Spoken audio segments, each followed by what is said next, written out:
NCF 2022 guides us to have a Holistic Progress Card, also called HPC.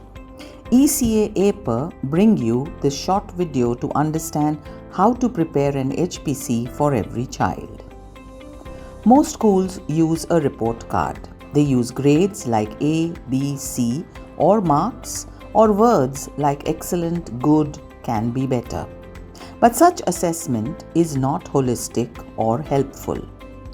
Whereas the HPC is multidimensional and reflects the progress as well as the uniqueness of each learner in the cognitive, affective, and psychomotor domains.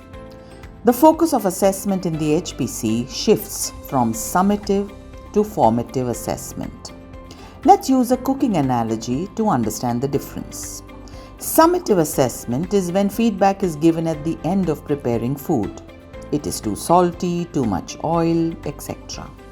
Whereas formative assessment is when feedback is given during the cooking process, so that the end product is successful. Summative assessment relies more on testing, rote memorization skills, exams, and formal evaluations, and judges whether the child knows something or not. Formative assessment, on the other hand, is done through child-friendly observations and analysis to ensure that the child is supported in the learning and development journey. Moving away from grades and marks to a learning trajectory. The HPC, instead of using words like excellent, good, can do better, or grades like ABC, defines a learning trajectory of beginner, progressing, and proficient. Beginner tries to achieve with a lot of support from teachers. Progressive achieves with occasional or some support from teachers. Proficient achieves on his or her own. The level of attainment or learning trajectory can also be depicted using any neutral icon, such as for the beginner, the icon can be sprouting seed, progressing, the icon can be a growing plant, and proficient, the icon can be a flowering tree. Not only teacher assessments. The HPC has teacher, student, peer, and parent assessment. As peers and parents influence children's learning and development in the early years. Self-assessment, on the other hand, develops reflection, self-esteem, and contributes to metacognition. Now let's understand some key components that are integral to curriculum and assessment planning. They are domains, curriculum goals, competencies, and learning outcomes. Let's take the analogy of building a house. So what's a domain? Domain is like selecting the location to build the house.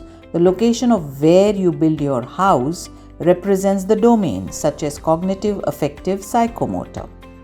Curriculum goals is like the blueprint of building a house. The blueprint is the overall goal of the learning process. Just as a blueprint provides a general plan for building a house, curriculum goals provide a general direction for learning. Competencies are like the building blocks. The building blocks represent specific skills or competencies that learners need to acquire in order to achieve curriculum goals. Just as building blocks are used to construct a house, competencies are used to build a strong foundation for learning. Learning outcomes are the finished house. The finished house represents the specific measurable results of the learning process. Just as a finished house is a tangible result of the building process, learning outcomes are tangible results of the learning process. Now let's look at the types of observation for assessment. Checklists. They are like a chart. Teachers can prepare categories under which they would like to observe every child. One column can be for what they are observing, and the other columns would have the names of the children who are being observed. Always put the date of birth of the children so that while assessing, you are keeping their age in mind. You can use the assessment trajectory, which is beginner, progressive, proficient. Anecdotal notes. Anecdotal notes are brief narrative descriptions of a child's behavior or learning movements. They provide a snapshot of a child's development, highlighting their strengths, challenges, and interests. Important points that teachers need to keep in mind. Teachers to focus on what children know and can do. Teachers should use multiple sources of evidence before making conclusions about a child's learning.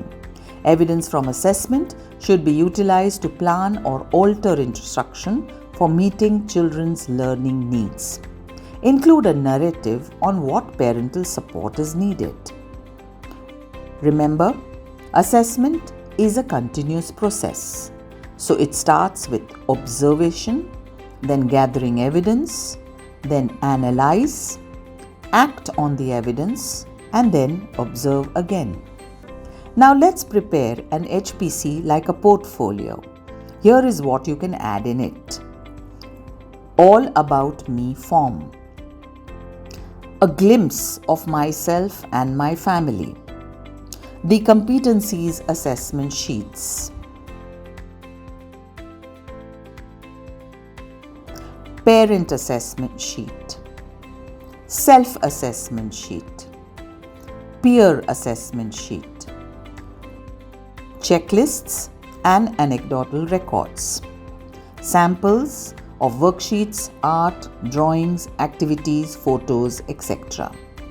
Let's move from report cards to holistic progress cards. Let's focus on celebrating the growth and learning of every child and giving them the scaffold they need to be successful. For more details on how to prepare an HPC, contact us on ecapresidentindia@gmail.com.